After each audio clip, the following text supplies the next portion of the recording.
Are you being annoyed by the ole32.dll error causing system instability? I'm Sophie Chen, a senior Windows support engineer, and I'll walk you through the diagnostic steps to fix your execution path.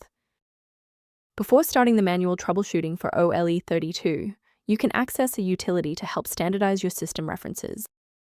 This is the ole32, one of the most critical DLLs in Windows. The Object Linking and Embedding (OLE) core library manages the component object model (COM) infrastructure. It allows different applications to share data and functionality, e.g., embedding an Excel chart in Word. Because it is kernel-linked, a missing or corrupt ole32 DLL will prevent almost all software from starting, often causing a total system hang. With that background out of the way, here is how we actually restore the missing component. Because ole32 DLL is a core Windows resource, we should utilize the built-in recovery tools. Run sfc/scannow from an administrator-level command prompt to scan for system-level errors and refresh your protected file library. If the redistributable repair didn't resolve the pop-up, the next logical step is to analyze the local environment for process conflicts.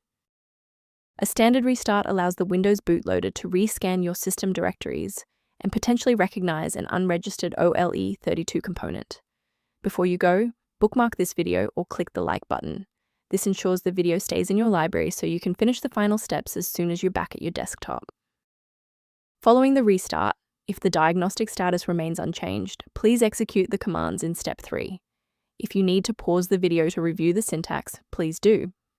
Because the reboot didn't resolve the integrity issue, we need to force Windows to rebuild its master file copies. First, open command prompt as admin. Second, you're going to type DISM /online /cleanup image /restore health, then hit enter. Why are we doing this? Well, bypasses local file errors by pulling a certified master copy of the system image to replace files that SFC is unable to repair. Before we finish, let's go over the professional protocol for sourcing essential system libraries. Safety is paramount.